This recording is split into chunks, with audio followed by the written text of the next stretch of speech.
Analyzing game video. We love it. We love to break down plays. We like to look at all the things. Let's get started today and look at plays. How many? 5 plays.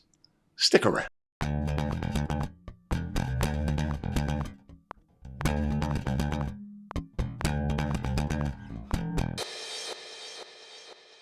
Greetings. Welcome back to another episode of 5 Play Friday, the YouTube show where we take a look at all of the things and get better as basketball officials.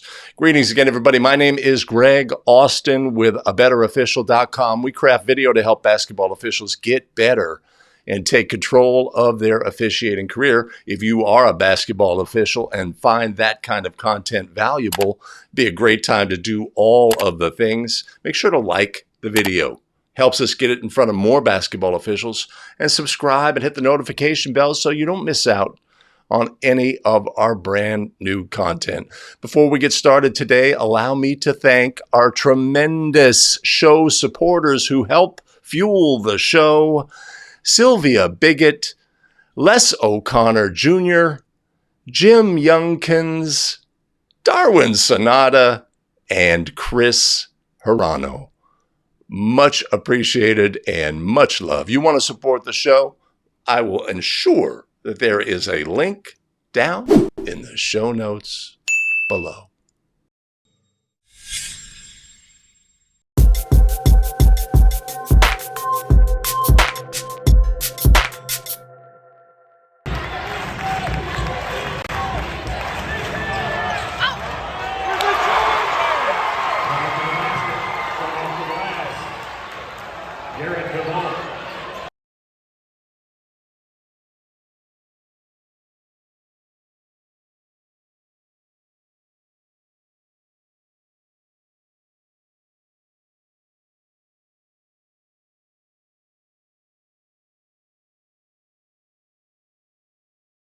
All right, it's an I transfer play. We can consider this as lead. Do we pick up that secondary defender in a timely fashion on this play?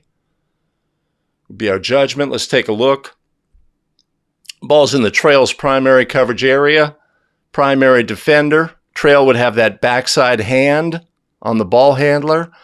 Lead needs to pick up that secondary defender, right? It would appear to the casual observer that this secondary defender has indeed gained legal guarding position. All they have to do in this situation is gain that guarding position prior to the player going airborne.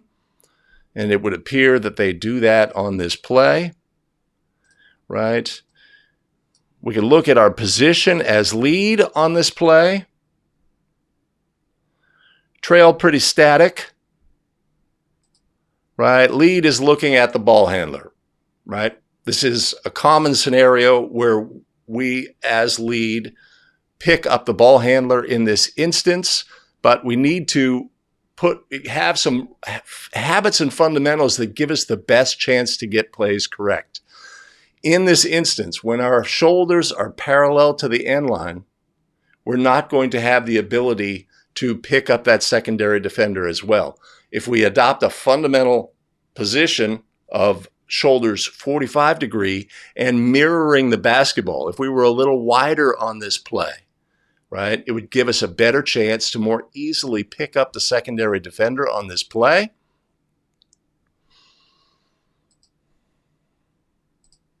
Right, our player is in a legal guarding position. The ball handler has yet to leave the floor. There is significant torso contact here. Displacement. This would seem to be a charge. We are viewing this out of context. How have similar plays been adjudicated in this game, etc. On its merits, this would appear to be a charge. But what can we take from it, right? We can take I transfer, right? What is the lead official looking at on the play? When do they pick up the secondary defender? How does the rest of the crew react to this play?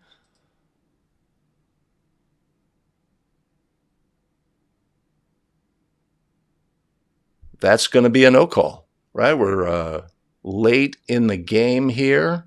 We're in the fourth period. I think there's just a few minutes to go. Close game. Not a lot of fouls have been called. Right? Those are the variables that we see on the play. So one of our key takeaways is always, all right, here's this play. They got the call right. They got the call wrong, whatever, right? But what do we see about habits and fundamentals, and how can I make sure that my habits and fundamentals give me the best chance at getting plays correct, right? If we improved just a step wider, improve our body angle on the play, recognize when this play goes to the basket, who is officiating whom. We're going to trust our trail to have a hand in the back here by the primary defender on the play. Who does the lead need to officiate on this play? We need to pick up that secondary defender, transfer our eyes there, and be in the best position to adjudicate the play properly. Let's take a look at play number 2.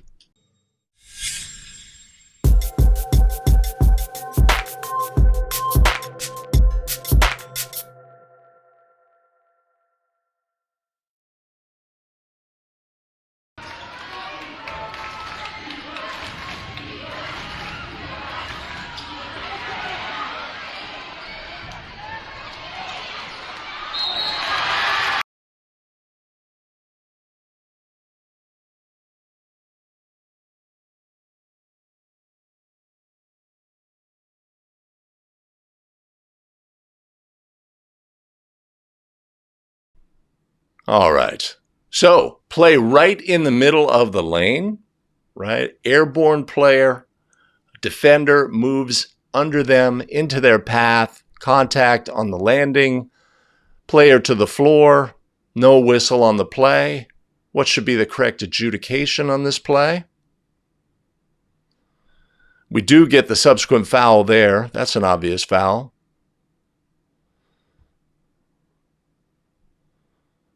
This could be a tough play as it's between. It's interesting in that it's right in the middle of the lane. So all of the officials can have a look at the play and have an opinion about the play and pick up defenders, etc.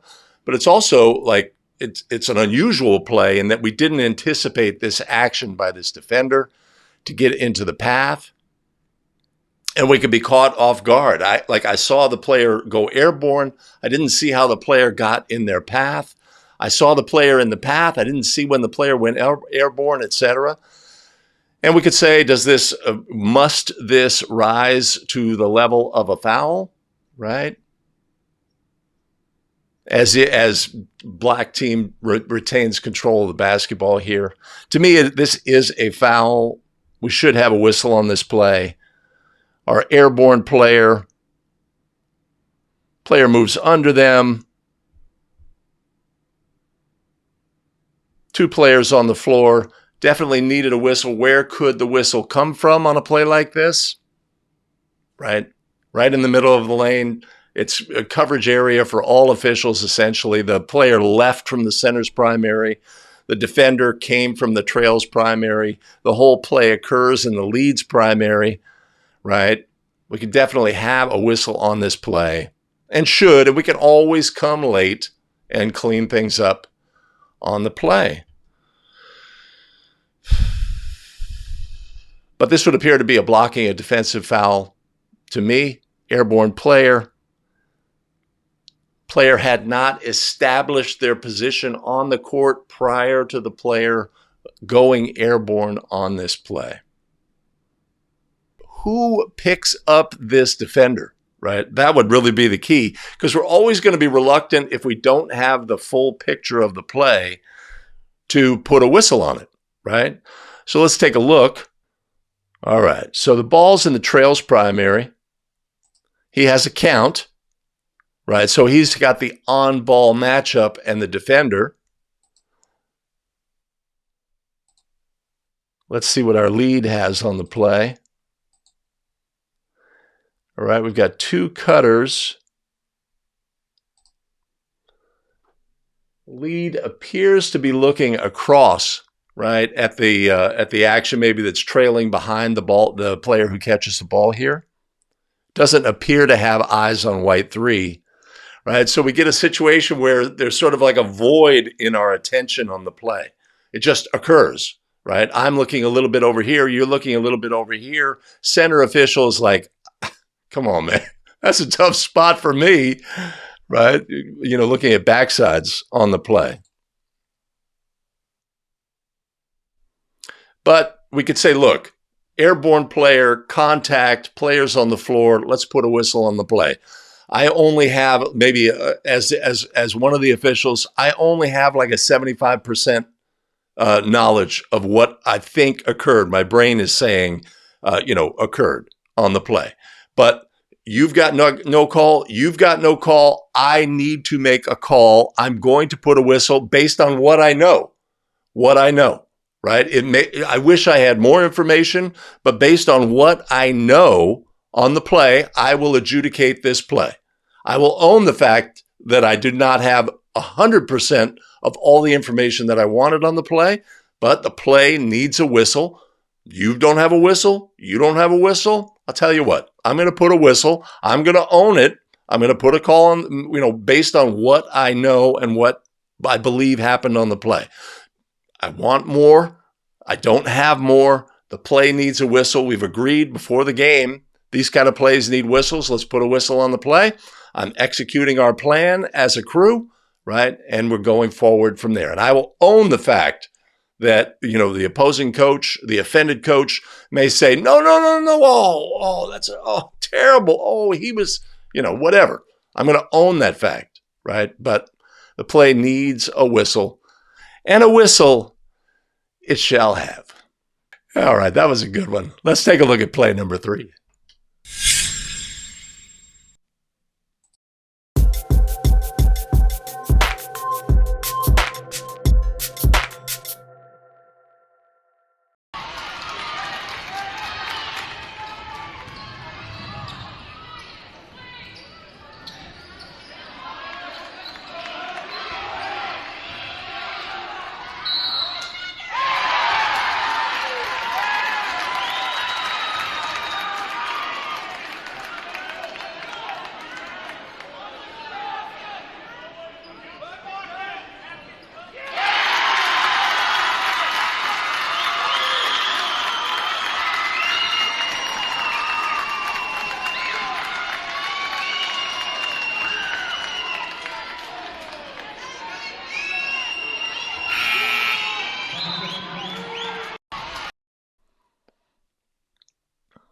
All right. Tremendous. A continuous motion play. Center has a foul during the try.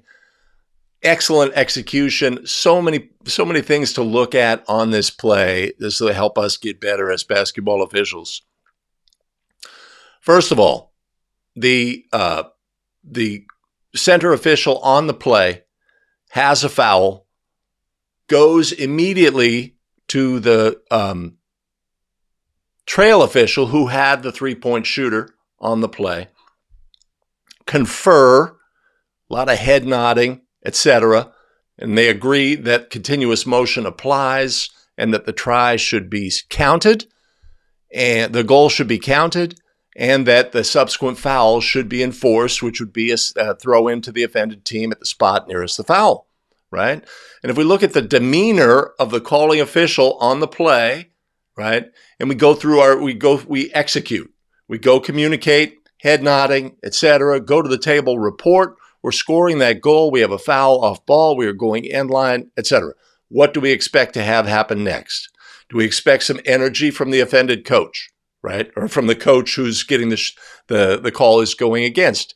Yes, we do. We are potentially going to put ourselves in a position to explain to the coach what we have on the play, why we are adjudicating, etc. We expect their energy level to rise, right? But we're going to be professional in this interaction. We don't shy away from that communication here. It's just like, yes, I will answer your question. I will confirm that we had the correct call on the play. We did it by rule, coach, etc. Allow them a moment to just express some frustration about the play, etc., and then we're moving on, right? So many positive habits there by the center official on the play. If we're going to look at how we want to handle this play, let's bring this and say, that's how I want to handle that play. If I have a similar play, that's exactly how I want to handle it. I want to go to my partner, gather information. We get together as a crew, show that we are working for the game and getting plays right, etc. We don't need the other official on the play. And then we're going to go report with certainty, strength, etc. We're going to then we're going to recognize that there may be some communication with the coach who got the call went against, allow them a moment, etc., and we're moving on, right? So a fantastic display. So many positives here by the calling of the center official. First of all, to, of course, observe the play, recognize the situation that we have, confirm with the partner that what the situation is, how that we are going to recognize continuous motion on this play and allow the goal to be scored and the foul to be reported and moving on from there.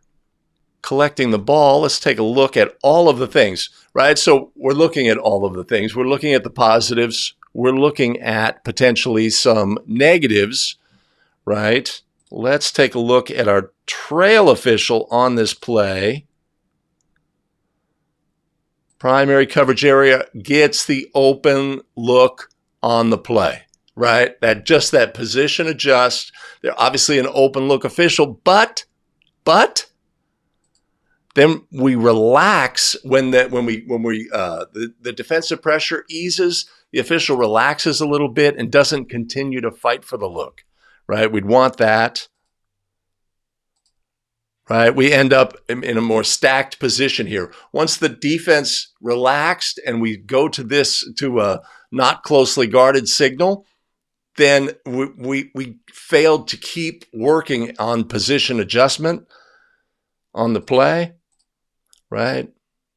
We end up with a stacked look. Did the player land on the defender's foot? That would have been interesting. If we had a foul on the play, then we'd have to get out the rules book, man. What is our lead officiating on this play? We got a cutter going through. Boy, they are looking right at it, but no whistle comes from the lead. Is there any uncertainty, or it's just like strength, confidence. This is what I have. This is what we have. This is how we're going to move forward, right? The game appreciates that certainty. The game appreciates an official who is strong. This coach may disagree. That goal should not count. But I tell you what, they really appreciate officials who are strong in the way they officiate the game. It allows everybody to know that these officials are here to take care of the game. I may disagree with some calls, but I don't have to worry about the fact that they are engaged and officiating this game, right? With strength and confidence. And that makes everybody feel just a little bit better. Extends both hands behind, trying to identify where white 3 is, right? Not really a legal... A little twofer, right? The black player seems to sort of like find the backside of white 3, and white 3 moves back a little bit, and that sort of starts black on his way down, and then white 3 grabs the arm on the play as well.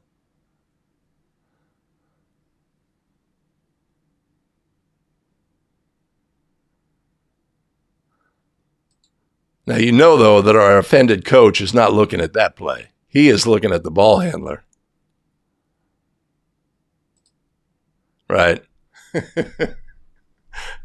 He's not going to have an opinion about the action underneath. All right, let's move on now to play number 4.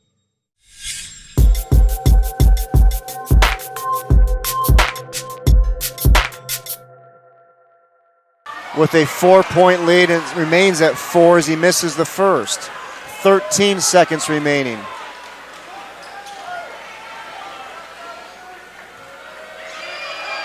Phipps now to shoot the second, makes that one. It's now a 5-point lead. for the Knights. Gonzalez back to Calmise. Got to get something up. Foster for three. Got it! Elijah Foster, his third three of the night, cuts the St. Mary's lead down to 2, 73-71. You're going to have to put some time back on the clock because that ball was kind of being tossed around.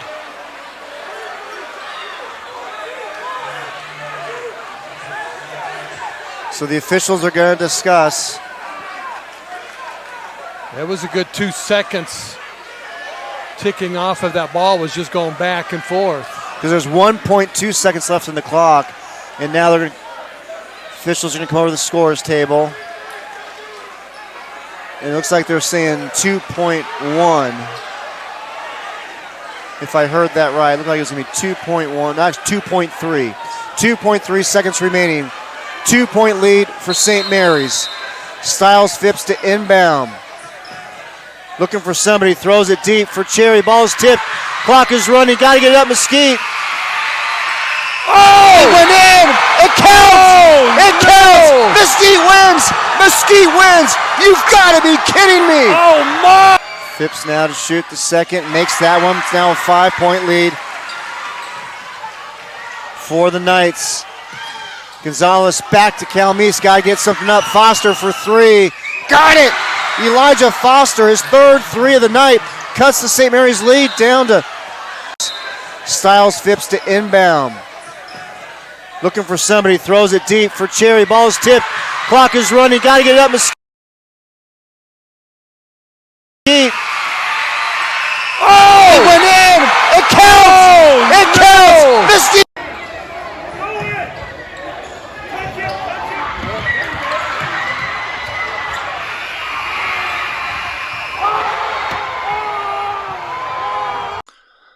All righty. All right. A play in Arizona, a semifinal playoff game.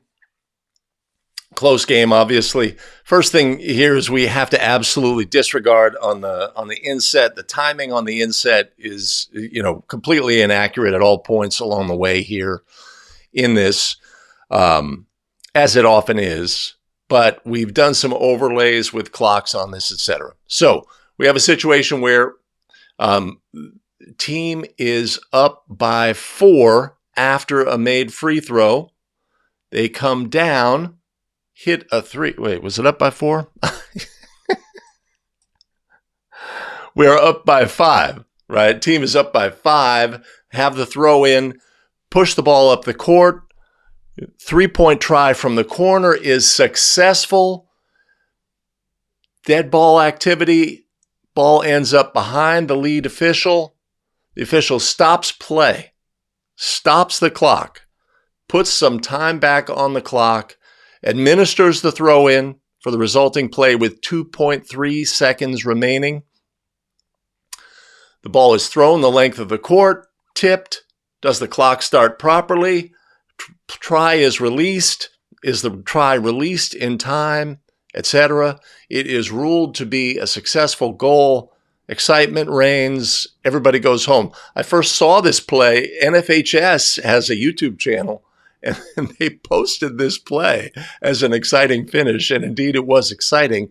Unfortunately, there's some problems on the play. There are some errors made by the officials on this play.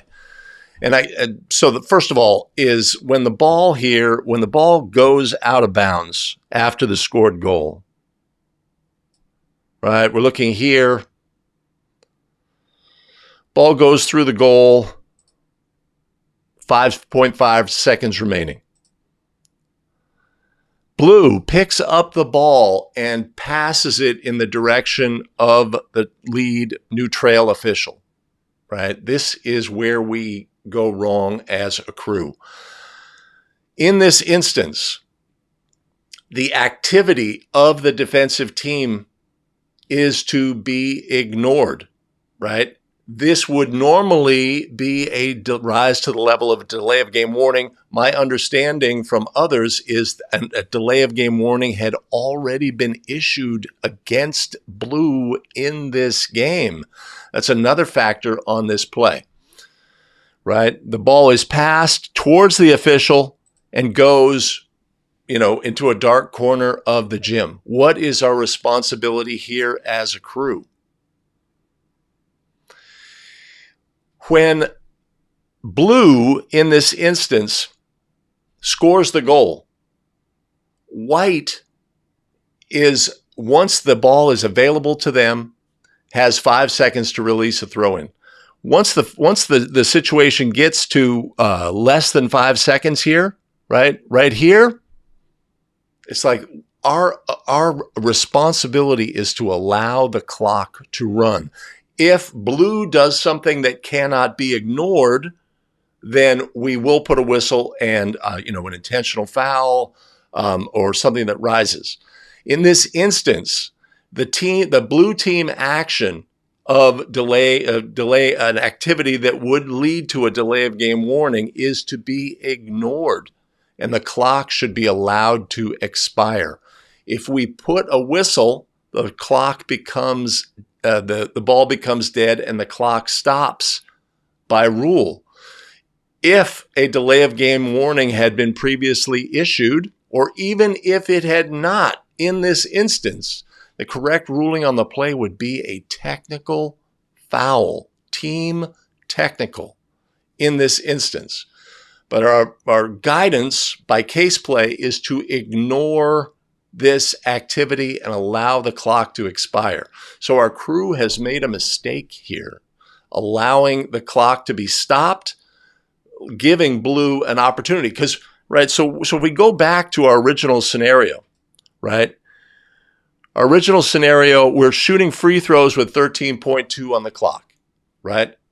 The ball goes in the basket. The team is up by 5. We expect them to come down the court and attempt a desperation shot. And then what do we expect to have happen? This team is in desperation mode. They may attempt to foul before the throw-in begins. They may attempt to, we have a case play about running off the court. Ref, I'm off the court, right? This is a violation. You've got to put a whistle, right? They're going to do things, whatever they feel they can do to give themselves a chance to win. To stop the clock here is the key. So our crew makes a mistake in this instance. We put time back on the clock, inbound the ball, and what we see is from this last angle on the play, there's a couple of things, right? When we first view this play and this long pass and the ball is touched, etc., our brain says, oh, that took way more than 2.3 seconds, right? But in fact, our timer actually starts the clock really accurately on this play. But in the end, long try for goal is successful. Clearly, visual evidence says the lights on the backboard lit while the ball was still in the hands of the shooter. This goal should not have counted by rule on this play. Now, let's also look, right? So if we see here, when does the clock start? It started really quickly. There was no real lag there on that play. But we can also see here, and of course, this camera angle, something we have to talk about on this play is the angle of the trail official. They step onto the court so that they're not going to have the view of the scoreboard. This is a tough part of the court. We're also going to look at where our center official is on this play. Right? The ball is in the hand. The light is showing. That's what happened on the play. Now, this is a close play in the middle of the floor. That's not really the big takeaway for me on this play, is we can get that play. Well, I want high certainty that he did not get it off in this instance. But if we look also at our center official here and just recognize what we have. Okay, there's 2.3 seconds remaining in a game. right? So we just recognize that fact. At each step along the way, we want to think, what am I prepared for? What's going to happen next? When this ball is thrown into the back court, right? We were in great position for pressing action in the front court. But where is the game? The game is now in the back court. The game is, the thing about the scope of the game is reducing, and the game is reduced to the fact that, is this ball in the hand of the shooter when they release? We want all officials in this instance to have an opinion on this play. Okay? Our center, by staying stuck in the backcourt, or in the front court rather, here, has failed to put themselves in a position to make a judgment about the play. And that's what we'd want on this play. Expect the center official to at least be at the division line at this moment, have a strong opinion about the play. But the ball goes in. All right? So, in the end, the clock should not have been stopped on this play. And in doing so, we've opened the door for Blue having a chance to win the game when they should not have. Now, obviously, the actions of the players, they made the mistake of throwing the long pass, etc. The Blue player made a fantastic last-second shot that went in, right? All of these things are just, part of the situation. But our key component here is we should not have stopped the clock. And if we did stop the clock, the proper ruling should be team technical foul. How did the ball get to the dark corner?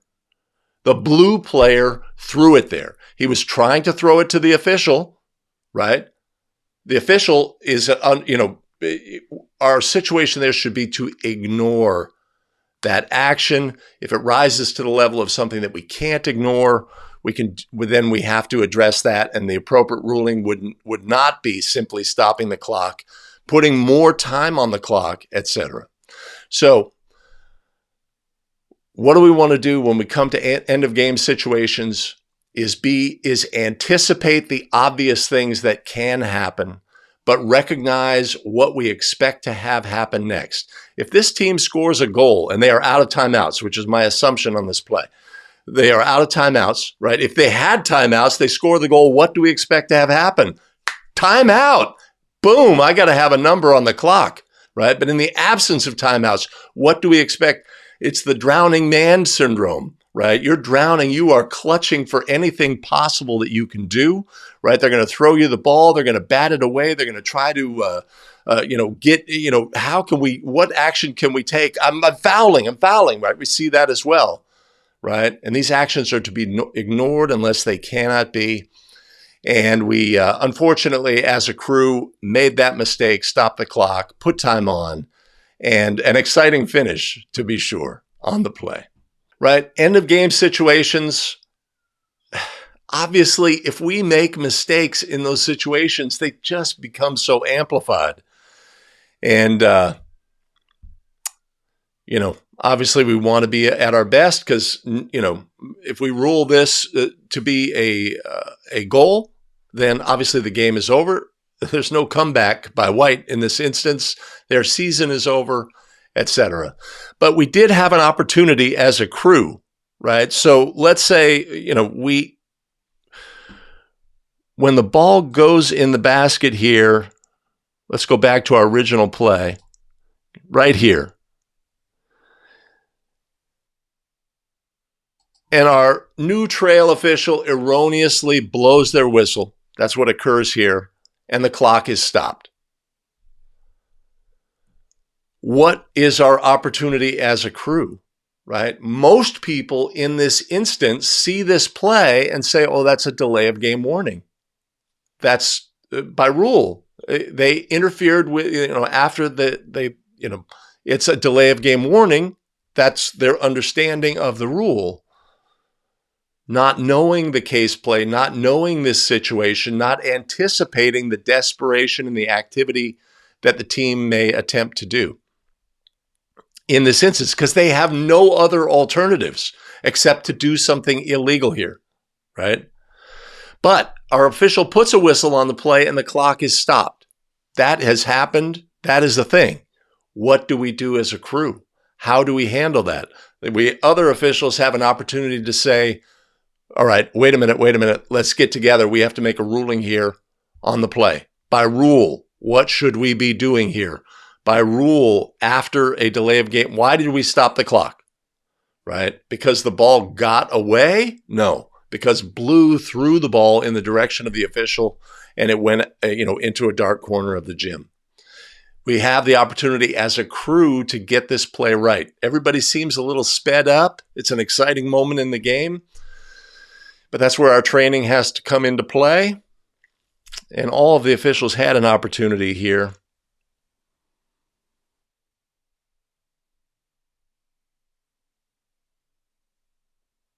Right, one official's communicating with the table.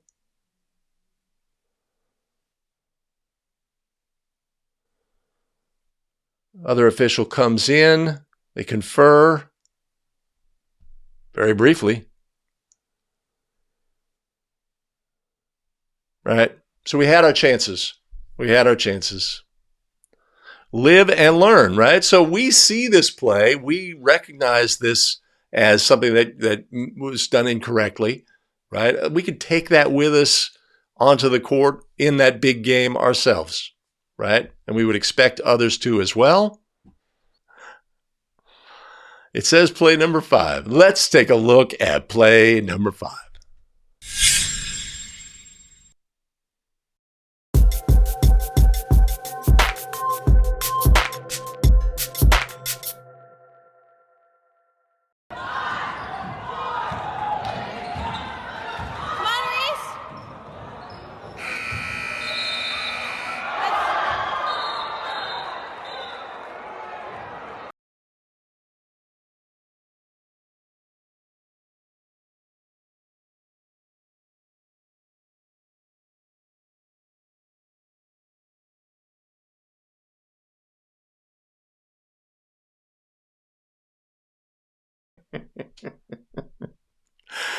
Oh, it's just great. We see this play in the case book and, people bring it up as a possible scenario, etc. It's great to see it actually occur in the wild.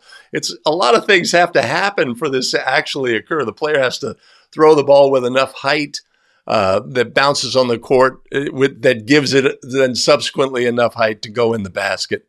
So it's great to see a play like this in the wild, right? But of course, understanding that no goal can be scored in this instance and understanding why no goal can be scored in this instance, right? We need to know as officials what causes the ball to become dead. Once the ball is dead, a goal cannot be scored. We know that when a try is in flight and the horn sounds, as it did in this instance, the ball does not become dead, right? But when the try ends, that is no longer applicable, and the ball falling short of the basket and bouncing on the court. So a ball in this instance, a try ends when it is obvious it is not going to be successful when it contacts the floor or when the ball becomes dead. In this instance, once the ball fell short, the try had ended, the ball had become dead, and no goal can be scored. But of course, it's always great to see these things in the wild, to understand that it is possible and to not be caught off guard. We see our trail official here, almost laughing at the situation, recognizing it for what it is, getting the play right, etc. So a fun play to end the show today. Thanks for joining us today for 5 Play Friday. Appreciate you. Let me thank our tremendous show supporters: Sylvia Biggett, Les O'Connor Jr., Jim Youngkins, Darwin Sonata, and Chris Hirano. Much appreciated. Much love. You want to support the show? I'll make sure that there's a link down in the show notes below. And I'll tell you what, in this one instance, I'll put a link above as well. Tremendous. Thanks for joining us today. We have additional video content available for you here. I have made this selection. YouTube has made this selection. You make your selection, and we'll see you in the very next video.